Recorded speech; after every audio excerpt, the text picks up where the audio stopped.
batong tinanggihan ng tagapagtayo. Hanga-hanga sa aming mga mata.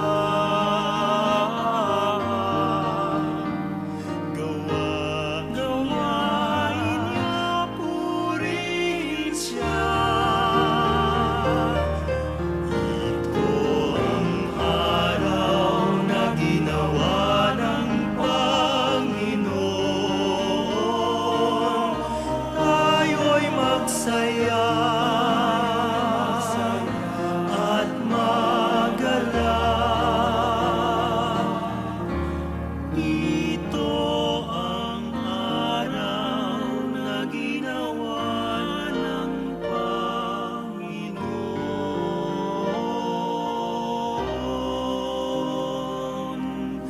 Tayo'y magsaya at magalak.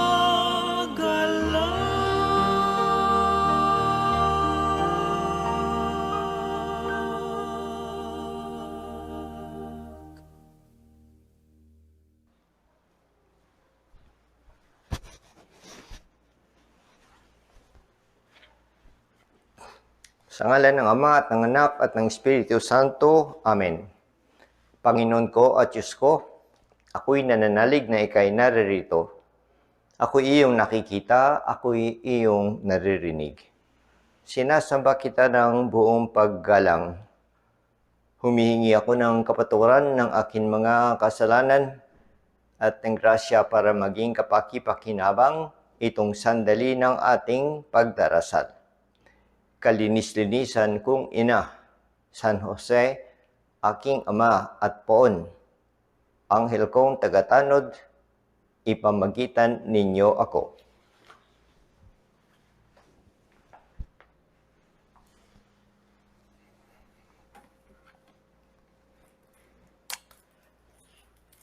Tayo narito sa ating muling pagtatakpo ng ating ikaapat na linggo, buwanan paghubog, at tayo na sa ikaapat din na linggo na ng pagkabuhay ni Jesucristo.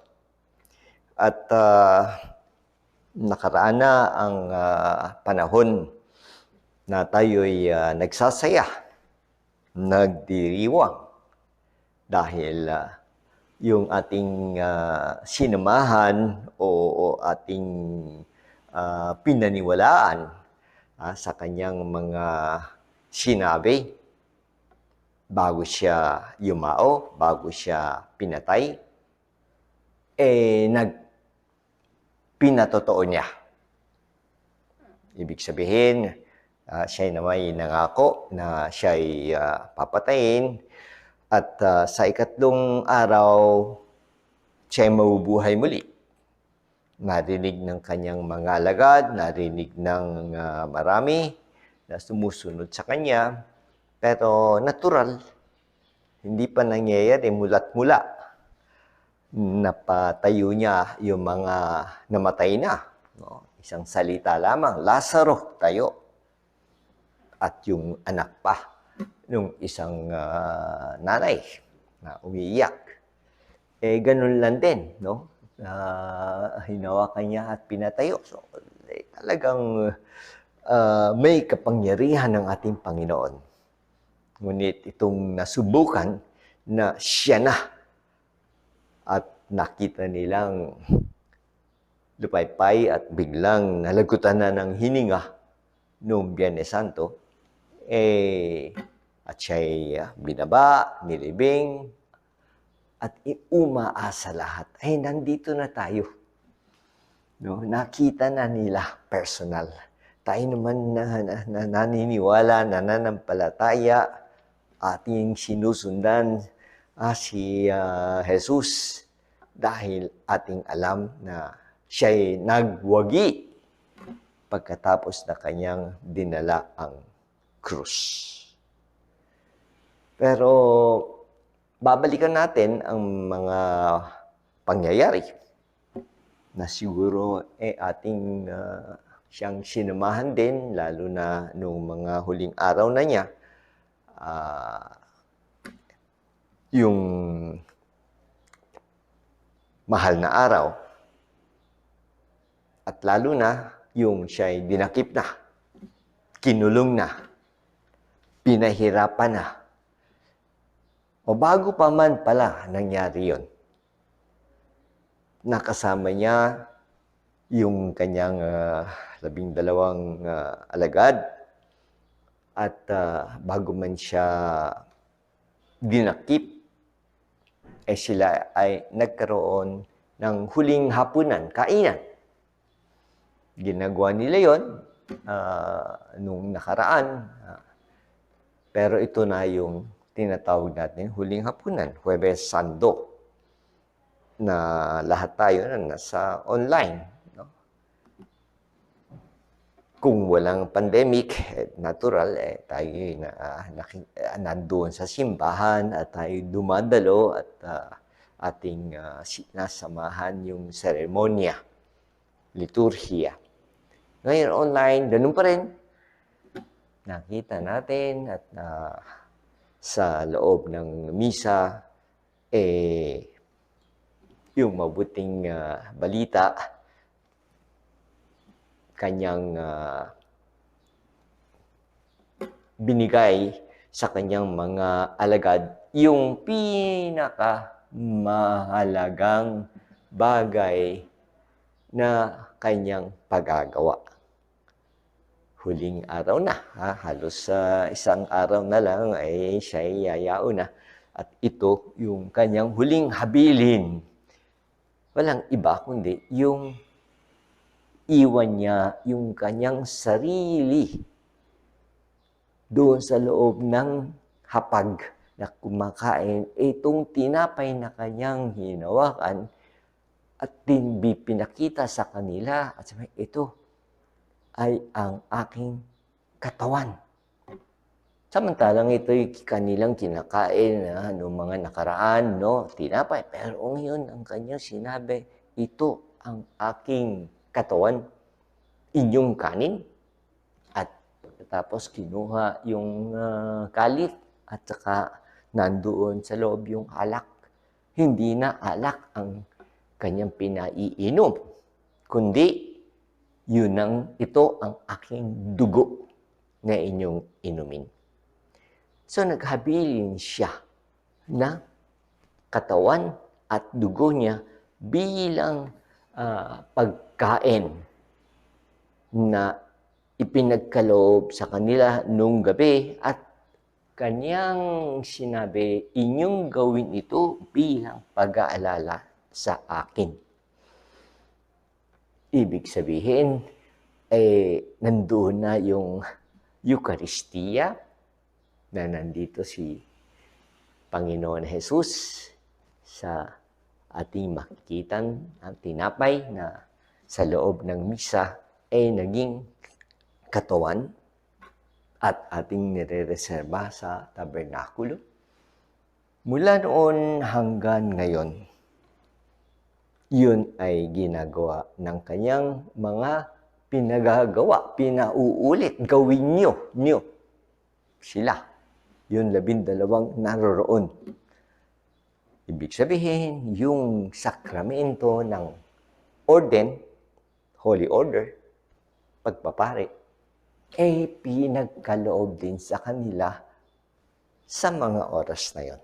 Binigyan silang kapangyarihan.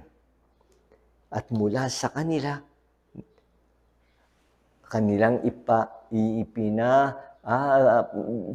sa mga susunod na mga iba.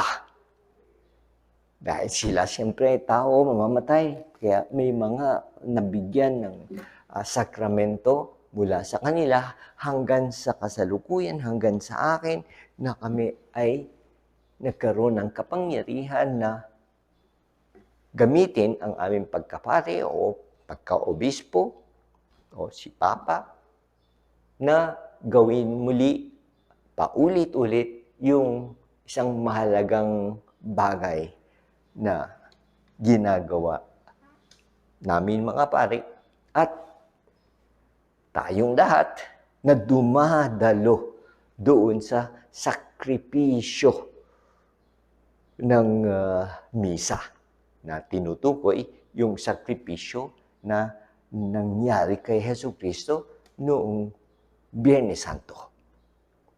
Na siya talagang lupaypay, sugatan ng buong katawan niya hanggang sa siya nalagutan ng hininga.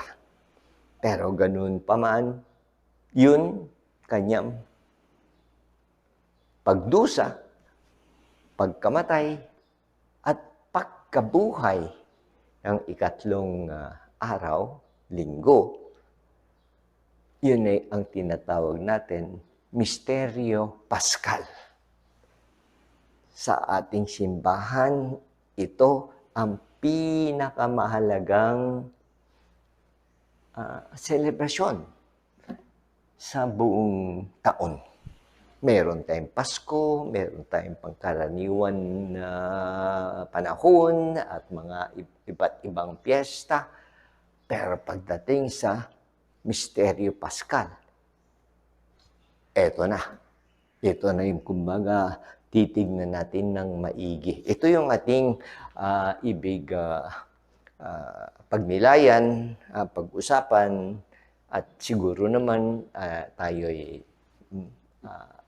nakakaunawa tungkol sa bagay na ito dahil mula pa lamang sa 10 utos, kapag ating binabasa 1, 2, 3, thou shall keep the Sabbath day holy, na tayo ay kailangan sumimba kada linggo bilang obligasyon habang buhay. Kaya yun yung ating alam. Pagdating ng linggo, no, may trabaho man tayo, may gagawin pa man tayo, ibig natin mamasyal, ating nasa sa isip na, teka muna, yung buong pamilya, lahat, kung maaari, sabay-sabay o kanya-kanya kung iba-iba yung oras.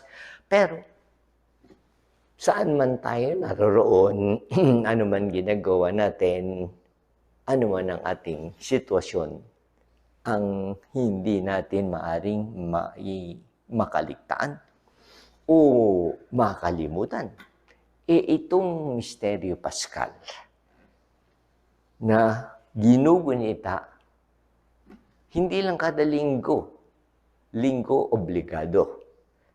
Araw-araw, mula sa umaga hanggang gabi, basta meron tayong pare na magmimisa, kahit na siya lang mag-isa, o may mga parokyano, o ngayon halos wala.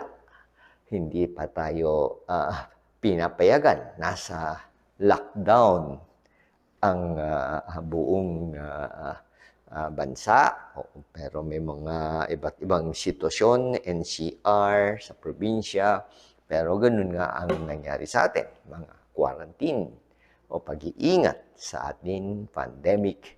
Pero kahit na may pandemic, walang pandemic, yung ikatlong utos na kailangan panghalagahan ang Misteryo Paskal, yung kanyang pagdusa, pagkamatay, at pagkabuhay sa krus.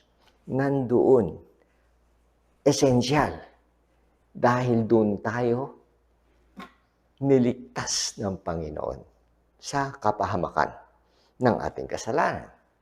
Kaya nga siya naparito at mula sa itaas at nagkatawan tao at sinilang sa Bethlehem. At ganito nga, inabot niya sa pinakadulo ng kanyang buhay, yung kanyang bayaran ng sariling buhay para sa iyo, sa atin lahat, sa akin, dahil lahat tayo ay makasalanan. We are all sinners.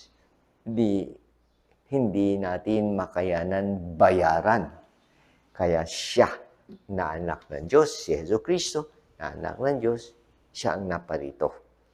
At para hindi natin makaligtaan, malimutan yung Biyernes Santo nang siya'y dumating at nung siya namatay, inordenahan niya yung kanyang mga alagad, kanyang itinatag yung sakramento ng Eucharistia para tumuloy-tuloy hanggang sa ating kapanahunan. Ngayon, ganun pa rin. Kaya tayo ating isuriin. Tayo nasa buwan ng pag-uhubog at ang ibig natin ay makausap sa ating Panginoon kung doon sa mga nakikinig at iniisip, ano yun? Ano yung Paschal misteryo o anong misa, anong ikatlong utos? Kumbaga masyadong hindi natin natutunan o walang nagturong katekismo, hindi pa natin alam, dapat ipaalam. Sa karamihan naman sa atin na kilala natin siya, so sumusunod tayo, sumusubaybay. Sa totoo lang nga ay itong taong ito, kahit na ganito pa rin na pandemic at hindi nga makadalo at walang mga services, tayo'y nananabik sa online magunita. Huwebes Santo, Biyernes Santo, hanggang dumilim at naghihintay ng Easter Vigil. Yun lampara na may ilaw na magsisimula mula doon, liliwanag dahil dumating na yung tagumpay. Yung araw ng pagkabuhay na nagkatotoo, nagpakita siya, pinahipo kay Tomas sa kanyang mga alagad at sa marami. Kaya sila, wow, my Lord and my God, Panginoon ko at Diyos ko. Kung ganun, paano natin minamahal? Paano natin pinahahalagahan itong ating ikatlong utos? Itong Misteryo Paschal, itong ating pagdalo sa misa.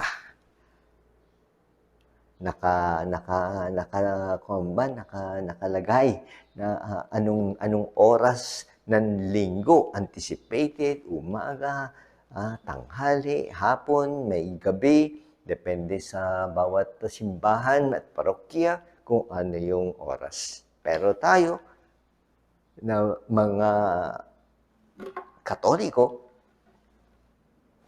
na mayroon tayong obligasyon, maglingkod at magpasalamat at humiling ng ating mga pangangailangan, lalo na ngayon sa ating pandemic. Marami tayong reklamo, marami tayong hirap, hindi natin naguguluhan tayo, no? Pero alam pa rin natin na matibay, matatag ang ating pananampalataya. Para anuman mangyari dahil siya'y nabuhay, hindi na mababawi, hindi na mawawala yon yung kanyang kapangyarihan na mula doon sa tomb, no? Doon sa kanyang kinalalagyan, no? Hanggang sa siya'y tumayo at nabuhay, yun na, nakita na ng lahat. Kaya hindi manghihina ang ating paniwala sa Kanya na hindi niya maibibigay sa atin yung ating tagumpay o yung Kanyang ginawa na tayo'y sagipin, ligtasin sa kapahamakan ng ating kasalanan. True, saan pamamagitan ng Santa Misa. Yun. Kaya mahalin natin ang Santa Misa. Holy Mass. No, alam natin, yun isang araw ng linggo, mga isang oras, may kantahan, no, ating binibigay ng buo, no, ang ating sarili, tayo nakikinig sa mga salita ng Diyos, ang mabuting balita naroon, no, unang pagbasa, ikalawang pagbasa, nandyan yung mabuting balita, nandyan yung ating mabuting pastol. Iba't iba sa bawat parokya na nagpapaliwanag, no, sa kanyang homilya At pagkatapos doon, yung babanggitin na natin yung ating mga pangangailangan, intercession, prayers. No? And then, yung unang bahagi ng misa, tapos na. Ang susunod, makita natin, dadalhin na yung tinapay, yung alak, ilalagay na doon sa gitna. No? Iaalay ng ating paroko. Tuloy-tuloy na yung ikalawang parte, liturhiya ng Eukaristiya. Hanggang sa dumating sa pinakamahalagang bahagi, consecration. Yung pagbabago o transubstantiation, tawag natin, sa tinapay na hindi na tinapay, yun na ang katawan ni Kristo. At hindi na alak, yun na ang dugo ni Kristo, inyong kainin at inyong inumin. At pagkatapos nga maya-maya namin, kinakanta natin, and then maya-maya makita natin yun na.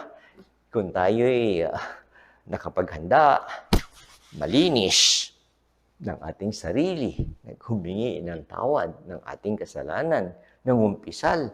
Father, hindi pa pwede mangumpisal na walang kumpisalan sa parokya, walang misa, so walang lahat. So, ang ginawa natin ngayon sa sinabi ng ating mabuting pastol na si Papa Francisco, na tayo ay lumapit sa ating Amang Diyos. Tayo yung mga anak at direkta tayong magsasabi sa Kanya na ako'y humihingi ng akin mga pagkukulang at pagkakamali. Pagkakasala pa. Na nadapa, nagkasala, isa, dalawa, kahit na ngayon kami naka-quarantine, nasa loob lang ng bahay, iba't ibang bagay na nangyayari sa minsan nag-aaway o hindi magkasundo o nag-iisip ng masama o hindi ginagamit yung oras ng tama o dahil sa ating mga gadget, kung ano nung ating napapanood na hindi tama, ibig sabihin, baka malaswa. No, nakagagawa tayo o nag-iisip tayo ng ganung hindi magandang bagay, no? Laswa. Nagkakasala tayo. Isip, salita, o malamang gawa. Lord, patawarin. Para pagdating ng maaaring mangumunyon, ibig natin matanggap ang pagkain na nagbibigay buhay na walang hanggan. Hindi yung ating kinakain araw-araw, sa tanghali, sa gabi, tayo'y kumisan hindi naman busog, lalo na yung mga medyo nagigipit, no? Pero yun ay pansamantala. Ang kanyang ibinibigay ang sarili niya, itong narito sa loob ng tabernakulo, at inyong kainin at para kayo ay magkaroon ng buhay na walang hanggan. Balang araw, may mga nauna na sa atin. Sino? Yung mga hindi pinalat na COVID, no? At hindi na mahina yung kanilang panlaban, ay yumao na. Namin nagpapadasal, no? Pakidasal, yumao na yung aking lola, yung aking auntie. So, okay, pagdarasal natin. Pero kung yung bilang, yung iniwan na bilin ni Jesucristo nung Huwebes Santo, pinahalagahan natin at pinahalagahan palagi na hindi lang linggo sa obligasyon na tayo sumisimba. Meron na rin na kahit sa araw-araw na sa parokya namin may alas 6, may alas 6:30, ako'y bago pumasok, ako'y aaga na dumalo doon sa sakripisyo ng misa, sakripisyo ng Kalbaryo. Yun ay pinakasentro. Para kay San Jose Maria, ang misa ay ang sentro at ugat ng buhay espiritual. Kung wala yung misa, walang lahat. Marami tayong ginagawa, takbo dito, nagkakagulo na tayo, pero walang pupuntahan. Samantalang kung tayo may misa at pinahalagahan natin, linggo at hanggang sa maaari tayong dumalo sa ibang araw, hindi ngayon, pandemic, walang nagdumadalo. Konti lang yung mga pinapayagan. Wala pang senior. Pero pag naging normal at talagang maaari na makadalo sa sakripisyo ng Santa Misa, yun ang ating suriin. Tayo kaya mauuhaw, magugutom, mananabik na dumalo, kumain, kumanta sa loob ng ating parokya para doon sa misa na dinaraos. Araw-araw hanggang sa pinakahuling hininga ng ating buhay na hindi na tayo makadalo dahil tapos na. Tapos na. The end. Ay maganda ang ending. Yun ang gusto natin alamin, no? Kung tayo ba'y ma-COVID, kay tayo ba'y may mangyari sa atin, tayo ba'y handa? O tayo natatakot? Takot dahil hindi tayo siguro hindi tayo lumalapit kay Heso Kristo. Hindi tayo sumasabay sa Kanya, sumasama. Matakot tayo sa Kanya dahil siya'y magdurusa. Dahil siya'y papatayin. Takbuhan sila. Eh, paano yun? Nandun yung tagumpay, nandun yung pagkabuhay, nandun yung ating buhay na walang hanggan sa Santa Misa. Mahalin ang misa na yan. Ikatlong utos na kung tayo ay sumusuri, yun ang tatanong natin. Ikatlong utos, nagagawa ko ba? Gagawin ko ba? Lalo na doon sa busy. Kung minsan tinatanong ko yung mga, ay busy, saka na kapag ako may panahon. Ay, hindi maaring ganun. Bibigyan natin si Lord kapag may panahon lang tayo. Then, meron misa para sa Kanya. Eh kung wala din. Mahirap yon. Kapag ganun yung pansamantalang kabuhayan, malamang talagang desidido tayong kumayod ng kumayod, kumita ng kumita. Pero pagdating naman sa dulo at hindi natin napahalagahan ang misa, ang Eucharistia, yung pagkain, yung Kanyang ipinagkaloob sa atin, doon tayo magsisisi na, bakit pinahalagahan ko ang mga iba't ibang bagay maliban dito sa Misteryo Paskal na pinapaliwanag natin ngayon. Biyernes Santo at saka Huwebes Santo ng Kanyang tinatag yung dalawang sakramento. Ating tapusin ang ating pagdarasal at pakikipag-usap sa ating Panginoon Heso Kristo dito sa Eucharistia. Ito, nandito siya. Kaya isa pang bagay na ating dapat pasalamatan, no? Dahil Lord, no, ginawa niyo na lahat na hindi niyo naman dapat gawin noong Biyernes Santo at talagang makita namin yung Passion of Christ. Yung pelikula, talagang sugat na sugat.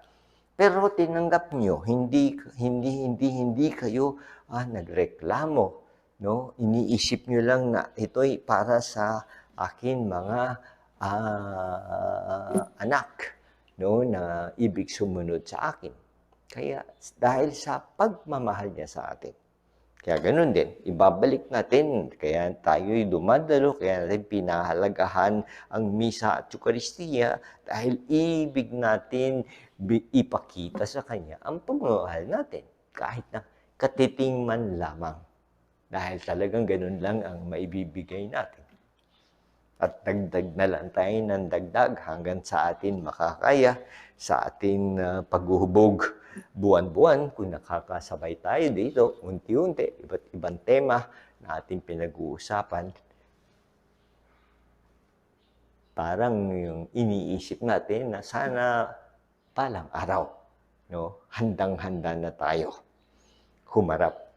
At halingin natin ang ating mahal na ina na hindi siya humiwalay sa kanyang anak sa mga huling sandali na, no? Nang siya nandoon na siya namatay at makita nandoon sa Biyernes Santo sa paanan ng krus, nandoon si Mama Mary, no? Nanay na hindi niya iniwan ang kanyang anak. Ganon din ang kanyang gagawin sa atin dahil tayo palaging nananawagan, Nanay, no? Huwag niyo kaming pababayaan, lalo na nitong pandemic na kami gulong-gulo at medyo nahihirapan, no, ang karamihan, pero si Nanay naroon at tayo'y protektahan at hindi tayo pababayaan. Ako'y nagpapasalamat, Diyos ko, sa mabuting pasya at inspirasyon na iyong inihatid nitong sandali ng pagdarasal. Humihingi ako ng tulong para may kasatuparan ng mga ito. Kalinis-linisan kong ina, San Jose, aking ama at poon, anghel kong tagatanod, ipamagitan ninyo ako.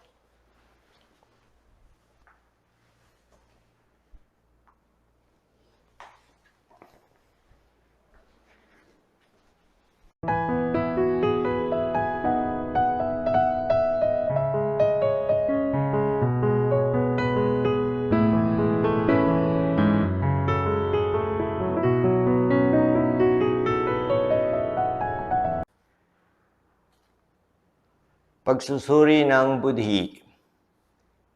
Pagganap sa harap ng Diyos.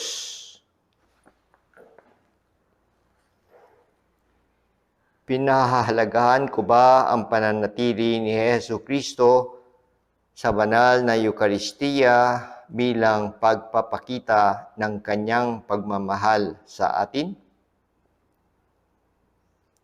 Sa panahon ng quarantine, ako ba ay nananalangin sa harapan ng banal na sakramento via live streaming? At sinasabi ko ba kay Jesus, gaya ng mga disipulo sa Emmaus, manatili kayo sa amin dahil palubog na ang araw at dumidilim na.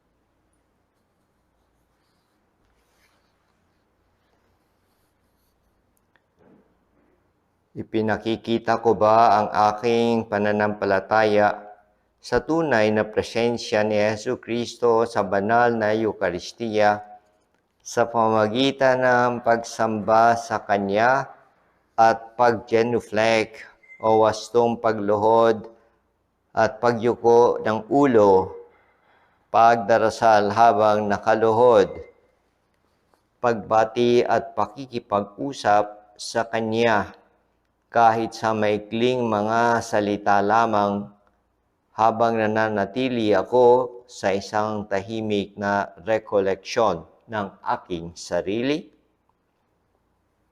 Tinuturuan ko ba ang mga miyembro ng aking pamilya at mga kaibigan sa ganitong uri ng pagsamba?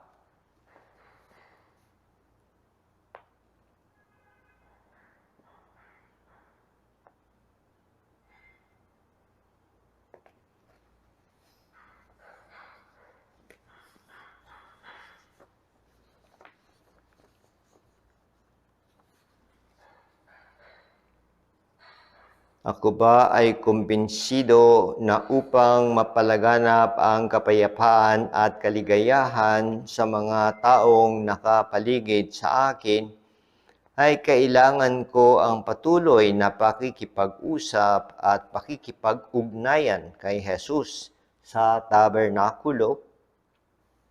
Gaano ako kadalas humingi ng tulong sa Kanya para sa aking pamilya, kamag-anak, kaibigan, komunidad, sa ating bansa at sa buong mundo, lalo na sa ating sitwasyon ngayon dala ng COVID-19.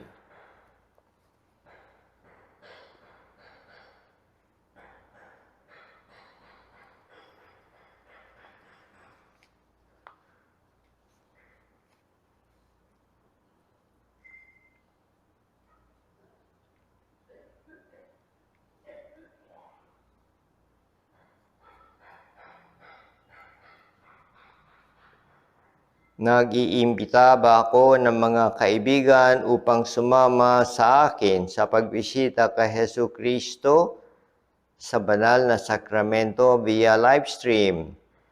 At tinuturuan ko ba sila na ialay lahat kay Hesu Kristo ang mga kasiyahan at pati ng mga kalungkutan ng kanilang nararanasan?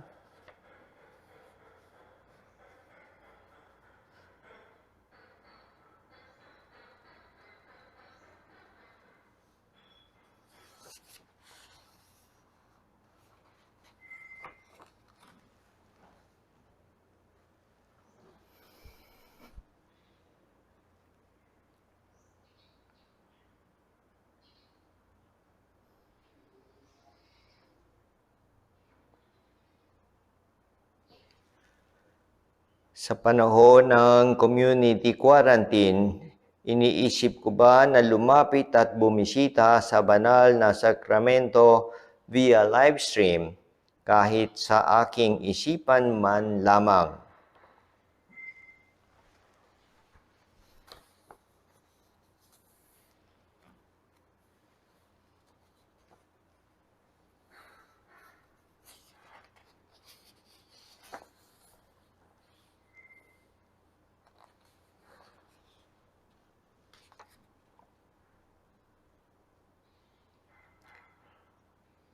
Sa aming tahanan, gumagawa ba ako ng mga paraan upang maging masaya ang kapaligiran? Halimbawa ay sa paglilingkod sa akin mga kasama ng masaya at nakangiti. Umuwi ba ako ng maaga mula sa aking trabaho dahil alam kong mayroon naghihintay sa akin? Tinuturuan ko ba ang akin mga kasama sa tahanan kung paano maglingkod sa ibang tao sa pamamagitan ng mga magagandang halimbawa? Ipinakikita ko ba sa kanila na ang pagsasakripisyo ay siyang daan tungo sa kaligayahan?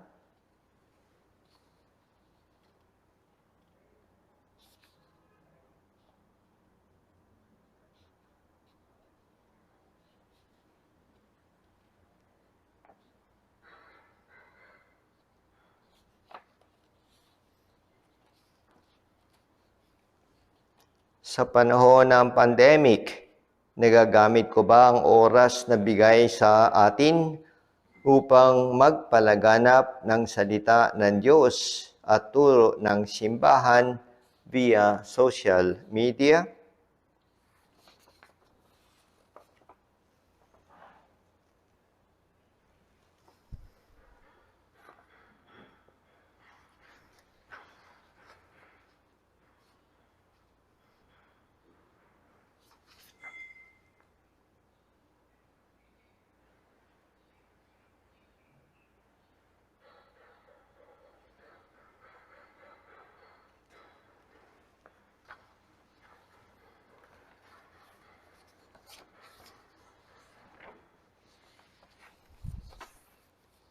Pagkatapos na mahirapan at mabugbog ang mga apostoles, sila ay masayang lumisan sapagkat alam nila na kabilang na sila sa mga taong karapat-dapat na magdusa at mapahiya alang-alang sa pangalan ni Jesus.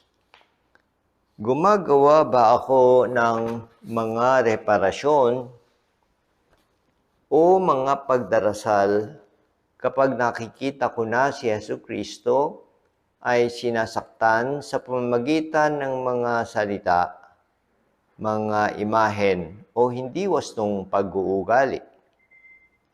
Isinaalang-alang ko ba na ang mga pamimintas, tsismis at paninirang puri na dumarating sa akin ay mga bagay na magpapalapit sa akin sa krus ni Hesu Kristo?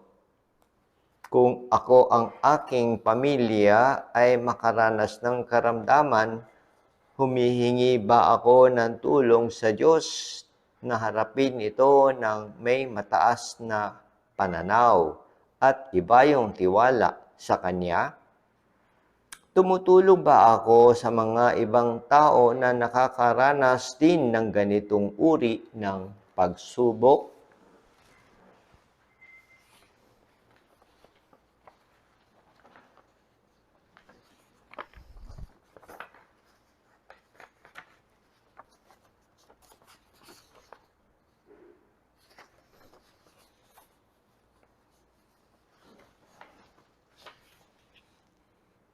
Siya ay nagpakababa at naging masurunin hanggang kamatayan sa krus.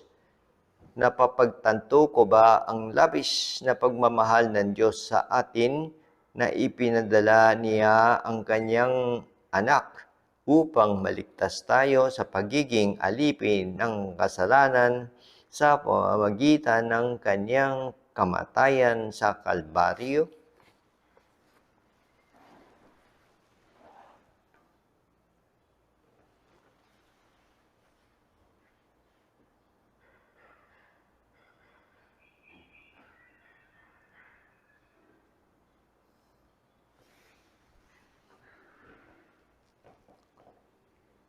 Kung ibig sino man sumunod sa akin, limutin niya ang ukol sa kanyang sarili. Pasanin niya ang kanyang krus at sumunod sa akin. Nakikilala ko ba si Jesus kapag siya ay dumaraan na may pasang krus?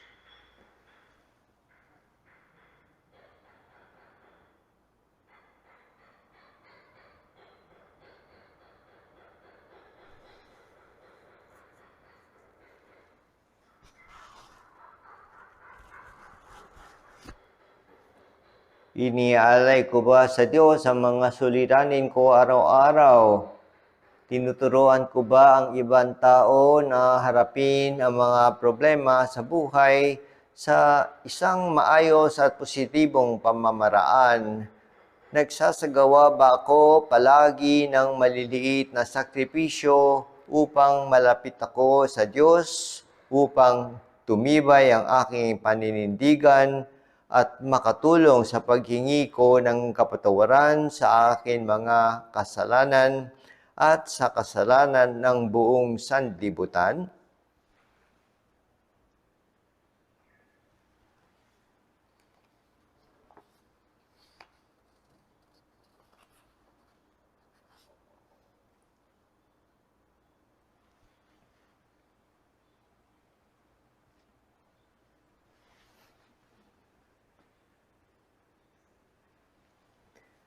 Sa pamagitan ng pasyon at kamatayan ni Jesus, binigyan niya ng kabuluhan ang mga pagdurusa na, kasama ng kanyang mga sakripisyo, ay nagsisilbing daan upang magkaroon ng pagliliwanag sa ating kaluluwa at para sa kaligtasan nating lahat.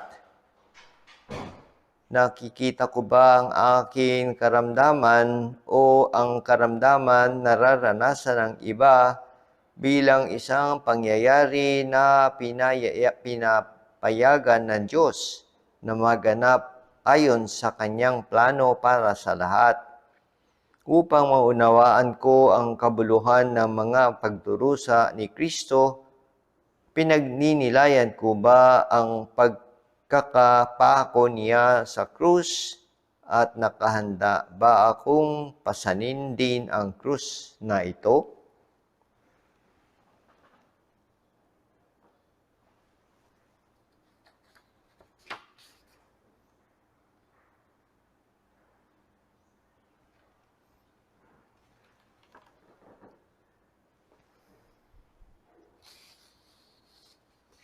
Nang malapit ng malagutan ng hininga si Jesus, sumigaw siya at sinabing, Ama, sa mga kamay mo ipinagtatagubilin ko ang aking espiritu.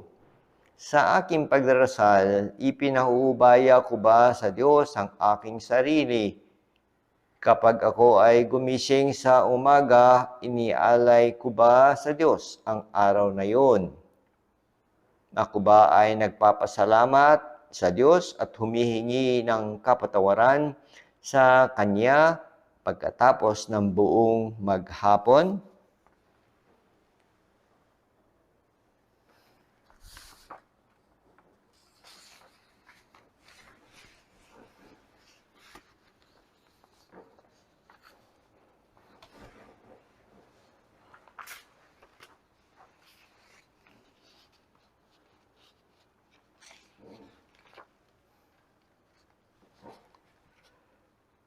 Mula sa kanyang pagkakapako sa krus, sinabi ni Jesus kay Juan, "Narito ang iyong ina. Humihingi ba ako ng tulong sa mahal na birhen upang mabuhay ng may kagalakan sobrenatural at higit sa pangkaraniwang kahit sa panahon ng kahirapan at mga karamdaman?"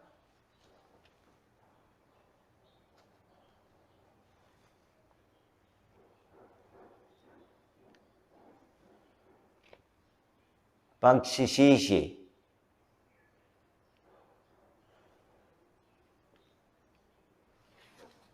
Santa Maria, ating pag-asa, luklukan ng karunungan at alipin ng Panginoon, ipanalangin mo kami.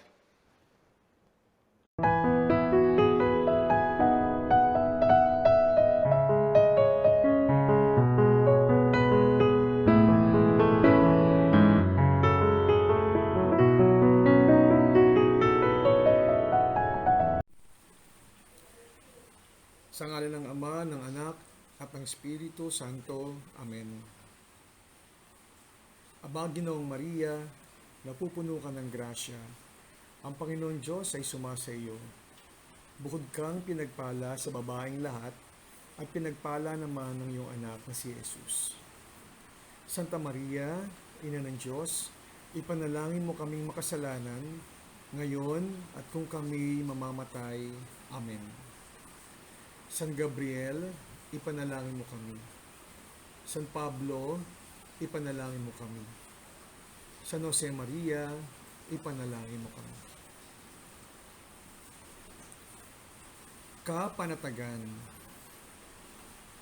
Narinig niyo na ba ang awiting "Sa Diyos lamang mapapanatag"? Ito ay inaawit sa misa sa parte ng pagkokomunyon. Ganito ang nilalaman: "Sa Diyos lamang mapapanatag ang aking kaluluwa. Sa Kanya nagmumula ang aking pag-asa at kaligtasan." Totoo ang Diyos ang ating kaligtasan. Nasa Kanya ang ating pag-asa at Siya lang ang ating inaasahan. Siya ang ating tagapagligtas, kasangga, kailangan, at kakampi.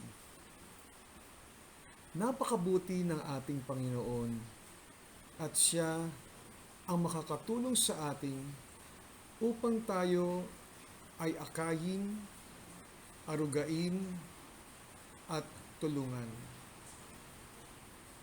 Mahal na mahal tayo ng Diyos at Siya ang magliligtas sa atin sa kapahamakan at magpapanatag ng ating kalooban. Kabaligtaran ng pagiging panatag ang isip ay pagkabalisa, lungkot, o pag-aalala. Bakit ba tayo nakakaranas nito? Nalulungkot tayo o nag-aalala na hindi naman dapat? Nagiging tuliro tayo, nag-iisip bata, nagiging alila ng ating sarili. Nagiging biktima tayo ng ating imahinasyon. Nagiging sakim, maramdamin. Nawawala tayo sa wisyo. Nagiging mahina tayo. Walang kontrol sa sarili. Palaaway, mainisin o magagalitin, mapanghusga at marami pang negatibong pakiramdam sa ating isip at galaw. Hindi tayo panatag. Ang kabutihan na idudulot ng pagiging panatag ay tinutulungan tayong maging malakas at matatag upang makasalamuhan natin ang mga tao, partikular ang ating pamilya, kamag-anak, kasamahan sa trabaho, mga kaibigan at kakilala. Nagiging mas maunawain tayo at mas naiintindihan natin ang mga pananaw at kalooban ng mga tao. Naisasagawa natin ng tama ang ating trabaho o gawain. Nagiging malawak ang ating isipan, puno ng positibo ang ating mga adhikain. Nagiging mapagkumbaba tayo. Nagkakaroon tayo ng pagtitimpi sa ating sarili. Hindi tayo nagiging mapanghusga. Maingat tayo. Wala tayong negatibong pananaw sa buhay. Panatag tayo. Dapat nakikita sa ating sarili ang pagiging panatag. Maging panatag tayo. Ika nga, cool ka lang. Malawak ang ating kaisipan at puno ng kabutihan na siyang mararamdaman sa ating puso at isipan upang maiwasan nating maging malungkot, balisa, at may mahinang kalooban. Mas marami tayong magagawa, matutulungan, at makakasalamuha kung tayo ay panatag sa ating sarili. Hindi naman maikakaila sa ating pananaw araw-araw sa buhay ang mga bagay na hindi nating inaasahan. Nariyan kung minsan ay natutukso tayo, nagagalit, naiistorbo ng mga bagay-bagay na hindi natin gusto. Mga bagay na nagsisimula ng ating galit o sensitibong pananaw ng ibang tao. Minsan, nawawalan din tayo ng pagtitimpi o nagiging mapanghusga din tayo sa ating kapwa. Nakakasakit tayo ng ating damdamin. Nagkakasala tayo. Hindi tayo nagiging panatag. Kaya nating maayos yan at maitama sa pagiging madasaling. Ang palagian nating pagdadasal ang magbibigay sa atin ng lubos na kapanatagan sa isip, puso at damdamin. Nagiging masaya tayo at puno ng ligaya kapag tayo ay nagdadasal parati. Ang mga sakripisyo, hirap, o ang ating pasaning krus araw-araw ay gumagaan dahil tayo ay nagdarasal upang tayo ay maging panatag. Palagi tayong may pag-asa. Palagi tayong naililigtas. Panatag tayo. Tungkol sa kabutihan, kailangan nating labanan o makontrol ang ating pakiramdam at isipan sa mga bagay-bagay na kung saan madali tayong magalit, malungkot, o di tayo panatag upang hindi tayo maging biktima ng negatibong na idudulot nito sa ating pang-araw-araw na buhay. Umiwas tayo sa mga biglaang panghuhusga sa ating kapwa. Kailangan nating makakuha ng kumpletong detalye o impormasyon sa mga bagay na hindi natin kontrolado. Mga bagay na nagkukulang sa pagkalinga, unawa, at pagmamahal. Sinasabi nga sa Juan 8:7, ang sino man walang kasalanan, siya ang unang bumato sa kanya. Sinasabi rin sa banal na kasulatan, halina kayong napapagal at nabibigatan sa inyong pasaning, at kayo ay aking pagiginhawahin.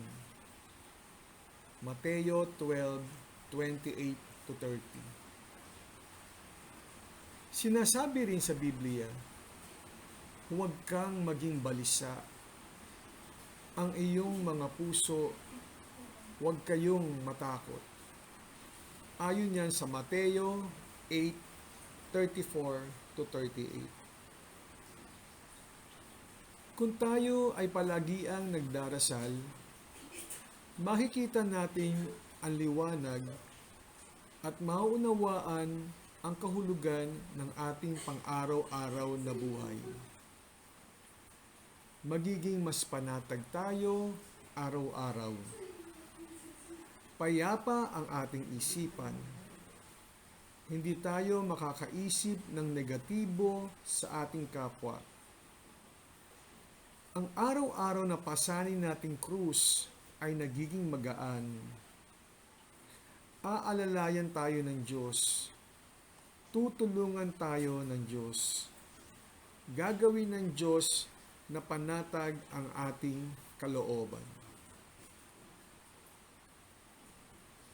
Narito ang ilang mensahe na galing kay Santa Teresa ng Avila.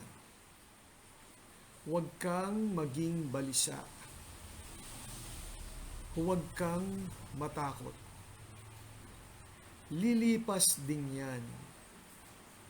Ang Panginoon ay hindi nagbabago. Maging pasensyoso. Ang Diyos ay sapat na. Para mas maunawaan natin ang kabutihang na idudulot ng pagiging panatag, iwasan natin ang biglaang galit ng ating damdamin. Galit ang simula ng mga negatibong na idudulot ng pagkawala ng pagiging panatag, na siya ring nagdudulot ng sira o sakit ng ating damdamin. Kung hindi tayo magagalit, wala tayong masasaktan ng damdamin. Kaya lang, sapagkat tayo ay tao lamang, kayanin pa rin nating huwag magalit. Kontrolin natin ang mga silakbo ng ating isipan at damdamin. Isipin natin ang negatibong dulot nito.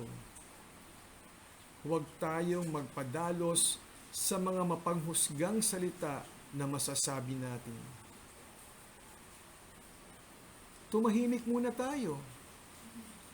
Pigilan natin ang ating sarili. Agad tayong magdasal. Patawarin agad ang mali sa mga pangyayari. Sundin ang loob mo dito sa lupa para nang sa langit. Ito ang pangatlong kahilingan sa dasal na Ama namin. Kailangan nating masunod ang kalooban ng Diyos upang tayo ay mabiyayaan sa langit. Sa pagsambit natin nito, tayo ay sumusunod sa kalooban ng Diyos. Kahit minsan, hindi nating mauunawaan o naiintindihan ang mga plano niya para sa atin. Kailangan makita nating agad ang magandang maidudulot nito para sa atin. Kailangan nating makita ang Diyos sa mga pang-araw-araw na sitwasyon ng ating buhay. Sa mga oras na hindi natin kontrolado ang mga pangyayari sa buhay. Hanapin natin siya sa kahirapan, sakripisyo, sakit, sakuna, kamatayan, o sa mga simpleng pangyayari sa ating buhay. Araw-araw samahan natin siya. Kumapit tayo at huwag tayong bumitaw sa Kanya. Gusto ng Diyos na panatag tayo sa kabila ng mga pagsubok sa buhay. Maging madasalin tayo, maging mapagpasensya, at palaging puno ng pag-asa, sabi sa Romans 12:12. Maging panatag tayo sa pagharap sa kamatayan, kahit tayo ay buhay o mamatay, nasa Diyos lamang tayo, sabi sa Romans 14:8. Gusto ng Panginoon maging panatag tayo sa mga gawain nating araw-araw, kahit na mahirap ang buhay. Gusto ng Panginoon maging panatag tayo sa ating mga desisyon at katatayuan upang marami tayong matulungan at makasalamuha. Gusto ng Diyos na maging panatag tayo sa mga sakuna kahit ngayon may pandemya tayong nararanasan. Ang gusto ng Diyos, panatag tayo araw-araw. Sabi nga sa awitin, sa Diyos lamang mapapanatag ang aking kaluluwa. Sa Kanya magmumula ang aking pag-asa at kaligtasan. Aba, Ginoong Maria, napupuno ka ng grasya, ang Panginoong Diyos ay sumasa iyo. Bukod kang pinagpala sa babaeng lahat, at pinagpala naman ang iyong anak na si Jesus. Santa Maria, Ina ng Diyos, ipanalangin mo kami makasalanan, ngayon at kung kami mamamatay. Amen. Santa Maria, aming pag-asa, luklukan ng karunungan, ipanalangin mo kami. Sa ngalan ng Ama, ng Anak, at ng Espiritu Santo. Amen.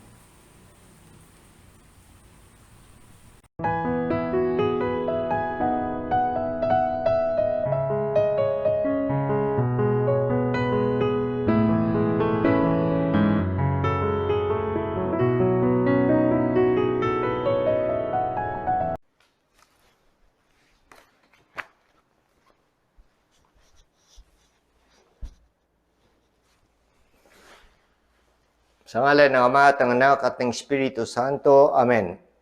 Panginoon ko at Diyos ko, ako'y nananalig na ikay naririto. Ako'y iyong nakikita, ako'y iyong naririnig. Sinasamba kita ng buong paggalang. Humihingi ako ng kapatawaran ng akin mga kasalanan at ng grasya para maging kapaki-pakinabang itong sandali ng ating pagdarasal. Kalinis-linisan kong ina, San Jose, aking ama at poon, anghel kong tagatanod, ipamagitan ninyo ako.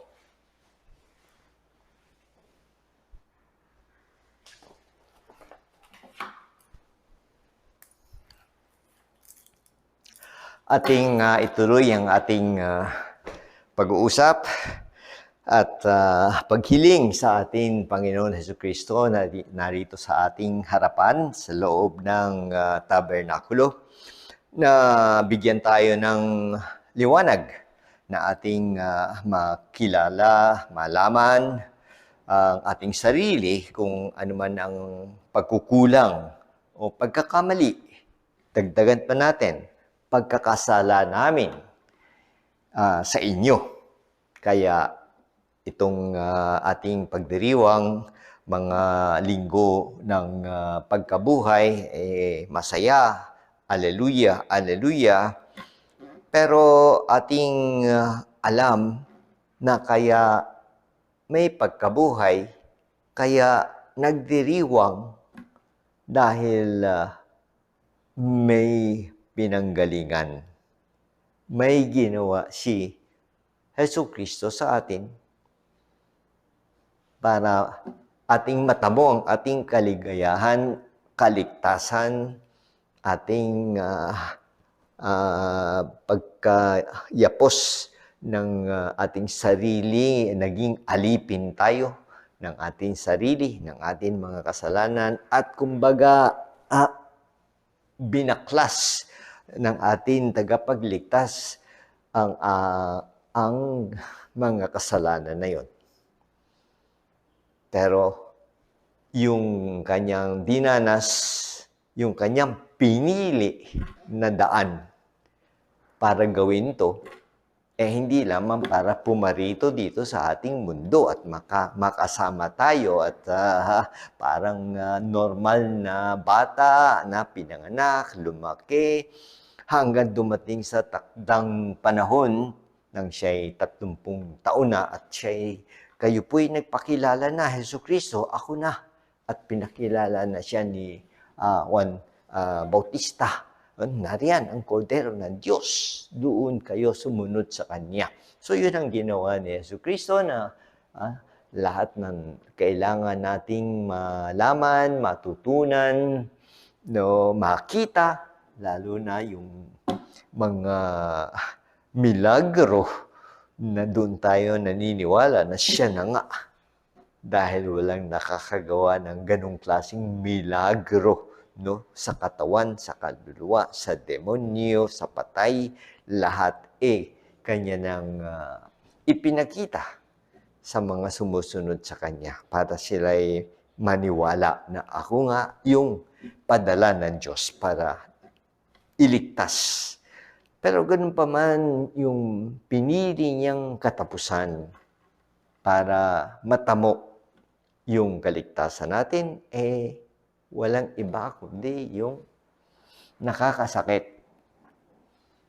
Yung kailangan siyang dakpin at pahirapan,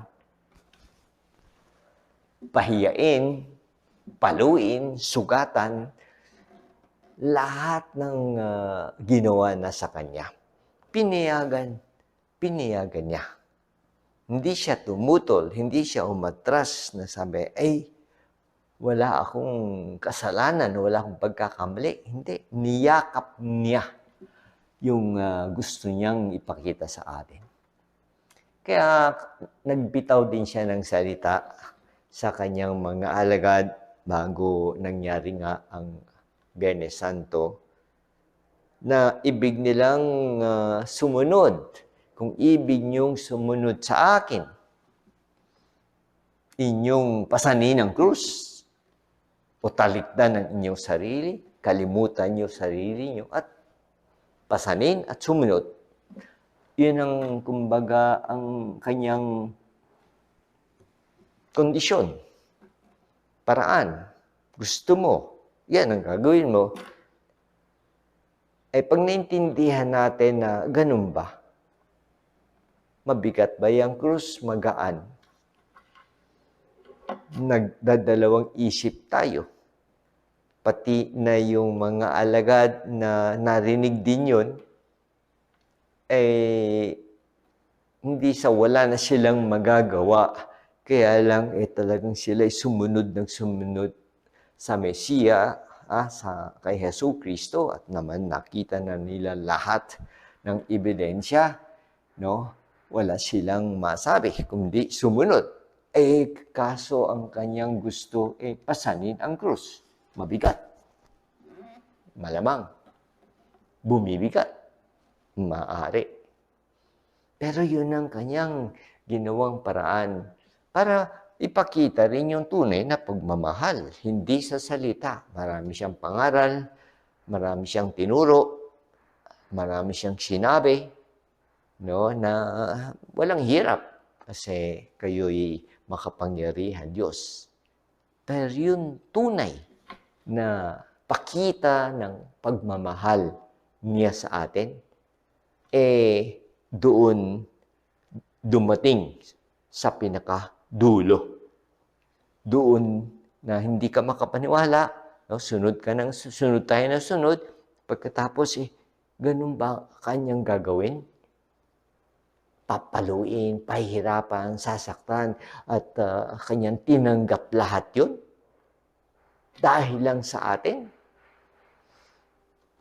Anong pakiramdam natin kung ating pinapanood nga yung Passion of Christ taon-taon, kung meron tayong video, yung pelikula, makita man lamang yung mga ilan portion doon, no, na nandoon si Cruz, duguan, pagod na pagod, no, dala-dala, pasan-pasan yung krus, kanyang nakasalubong, yung kanyang ina, yung mga babae na nandun din sa kanyang daraanan.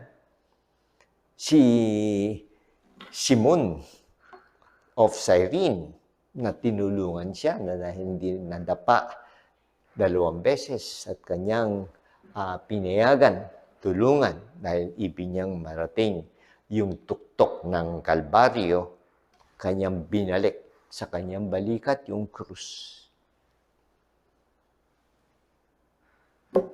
Nandoon ang pagmamahal.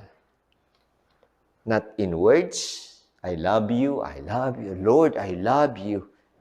Kahit sino madaling magsalita ng ganon.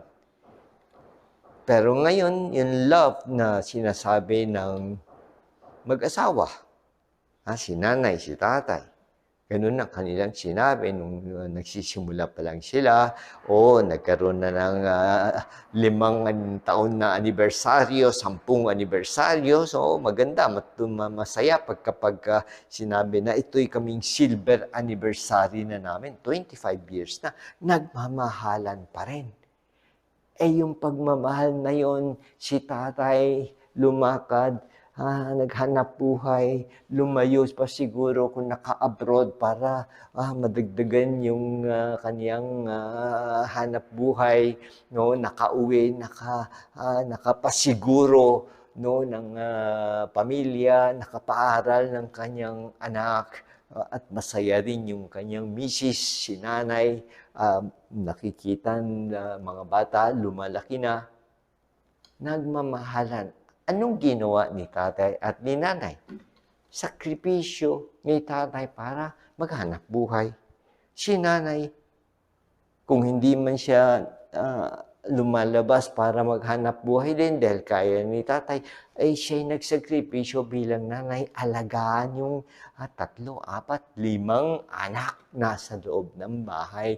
May kakainin, yung kanilang tutulugan, yung kalinisan ng kapaligiran ng bahay, kaayusan. Lahat yun ginawa ni nanay. Halos kung isang pinapawisan o napapagod. No, kung may kasambahay siguro, may katulong, 1, 2. Kung may kayang magsweldo ng kasambahay, di may katulong. No? Pero ganun pa rin si nanay. Na? Siya ang nagsasabi, ito ayusin natin, ito rin, ito lutuin natin. No? Sakripisyo ng isang nanay. Taon ang pinag-uusapan natin. At habang buhay, ganun din ang si tatay. So, ganun ang pagmamahalan na kasi ito hanggang kamatayan, do death do us part, and to death do we part. Yun ang kanilang pinangakuan sa harap ng Diyos, sa harap ng dambana. Sinabi ng bawat isa, wag lang magkamali, wag lang lumihis, wag lang may sinabi, tapos binali, no? Binali wala, lumayo, hindi ginawa yung kanyang tungkulin o yung kanyang papel. Dahil yung kanyang dalang krus, baka bumibigat at ayaw na niyang pasanin para sa pamilya. O lalo na kung tayo'y nadadala ng tadhana, no, sa labas, kamunduhan. Isa pang dahilan kung bakit imbis na magsakripisyo dahil ating sinabing nagmamahalan yung mag-asawa, nagmamahalan ang ating Panginoon, siya ay ating Ama, ako ay ang kanyang anak. Father and Son. Si Father, lalo na sa pamagitan ni Jesucristo, nakita na nga natin na nagawa na niya yung pagpapakita ng pagmamahal sa kanyang pagdusa, pagkamatay sa krus. Wala na tayong masasabi, lalo na wala naman siyang kasalanan, kundi daalang-alang lang sa atin na ibig niya tayong sagipin. Tayo naman na ibig rin natin siyang makasama, ibig nating sumunod sa Kanya. Kaya yung Kanyang binditawan din salita sa mga alagad. Gusto niyong sundin niyo yung aking utos. Tinutukoy niya yung 10 utos. Doon tayo nagre-rebelde. Doon tayo nagkakamali, nagkakasala, pati yung ikatlong utos na pinag-usapan natin sa unang meditation, lumalakpak tayo, kulang yung pagmamahal, hindi nakadalo, dumalo, pero yung concentration, wala. No, hindi talagang pinananabikan na makadalo ng sakripisyo na yon, linggo-linggo o araw-araw. Nasaan yung pagmamahal? Yun ay konkretong-konkreto. Ibig mong mahalin ang Diyos? Eto. Ayan. Alamin mo. Tanungin mo para maipaliwanag sa atin kung ano-ano yung mga sinasabi ni Jesucristo. At pinapaliwanag sa atin ng ating simbahan. Sa katekismo niya, sa mga homilya ng ating paroko, ating unti-unting malalaman yung mga kondisyones na binigay ni Jesucristo. At yung pinaka hindi pwedeng makaalpas o makalusot, yun ngang kanyang imbitasyon. Susunod kayo sa akin, ako may pasan krus, kayo din. Malamang sinagot natin siya, oo, pero pagkatapos ng ilang sandali, nilapag na natin, nabibigatan na tayo, gusto ko mag-enjoy, mahirap yatang sumunod ng napakalapit kay Jesucristo dahil marami siyang may mga pinagagawa siya sa atin, natural. Yung pinagagawa man lang niya sa atin, so gawin natin yung tama, umiwas tayo sa mali. At lalo na, labanan natin na lumayo sa kasalanan. Paglabag sa kanyang kalooban, lalo na yung mortal sin na ating tinatawag. Ibig sabihin, mabigat. Ibig sabihin, pinapatay ang ating kaluluwa. At pagpatay yung ating kaluluwa, putol ang ating relasyon kay Jesucristo. Bakit? Kasalanan ko. Kasalanan natin. Ikaw ang gumusto na maputol. Kasi ayaw mo nang maghirap. Ating ang pinag-uusapan ngayon, pandemic. No, mula pa noong 1 taon, Marso, yung ating virus, coronavirus. At nagsimula at akala natin makakaraos, pero bumabalik hanggang nag-1 taon na ngayon, lalong mas matapang yung variant na sinasabi. So, pahirap sa mga tao, may lockdown, may quarantine, bawal lumabas, o bawal pumasok sa eskwela o sa iba't ibang establishmento. Paano yung trabaho? Nawala ng trabaho. Yung aking konting negosyo na tindahan, hindi na makapagpatuloy kasi kailangan akong magbayad ng renta, wala naman bumibili dahil walang pumapasok sa mall. Hirap na po kami ating reklamo sa Panginoon. At kami po'y nagdarasal ng Oratio Imperata. Ano po ang inyong sagot? Ano yung inyong tinutulong sa amin? Kami nahihirapan na. Ito ba yung krus na tinutukoy natin ngayon? Pwede pa na ba nating pasanin ang krus? Nakala natin na magaan, bumibigat ng bumibigat, humihirap tayo ng humihirap. Dumireklamo na tayo sa Panginoon, nawawalan na tayo ng tiwala, ng pananampalataya. Ano kaya? Bibigay tayo?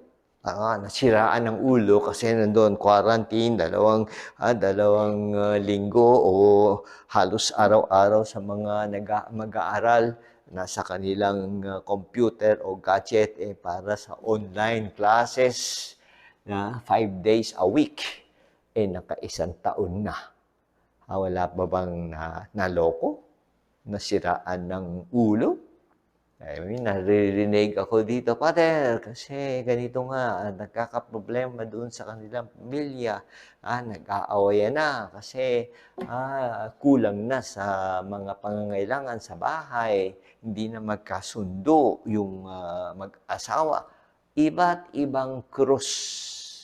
Nagkasakit na, Father, pakidasal kasi naipasok na sa hospital o yung ating hindi lang nakapasok kundi nakapila dahil puno itong mga huling linggo. Ganun ang sinasabi na maraming punong-puno ang ating hospital at lahat ng clinic.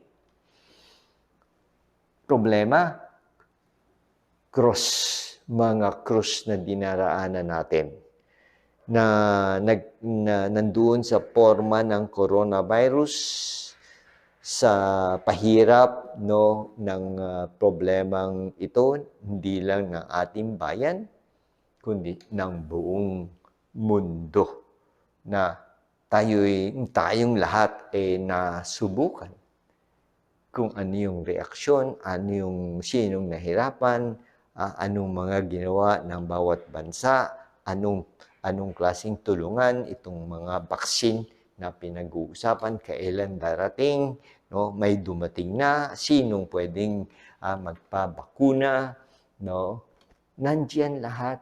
Pwede natin sabihin, krus, yung pandemic. Krus na hindi sabing ating kinasusuklaman.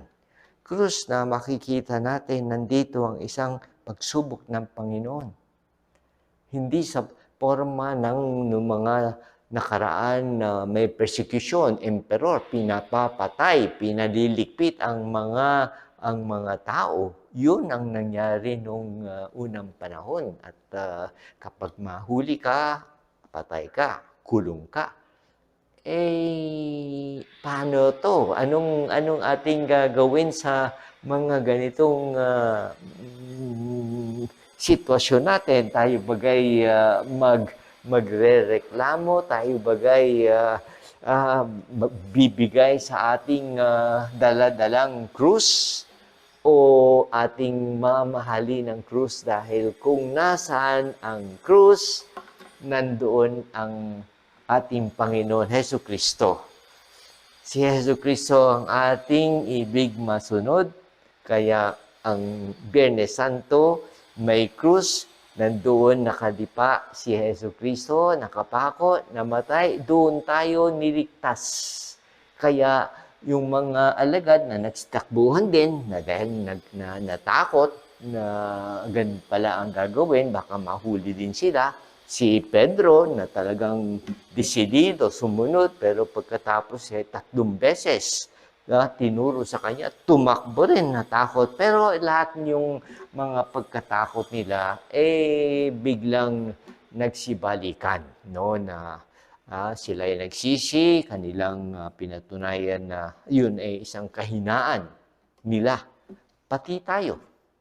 May kahinaan tayo kapag yung krus nandyan na sa ating trabaho na nahihirapan tayo, bibigay ba tayo o itutuloy natin yung trabaho natin na pasan-pasan yung maliit na krus na ibinibigay sa atin sa loob ng trabaho o sa loob ng pamilya o sa ating labanan, no, na maging banal. Kaya tayo nasa paghuhubog ngayon, no, itong hapon, itong itong ating linggo ng paghuhubog, yun ang ating ginagawa ngayon.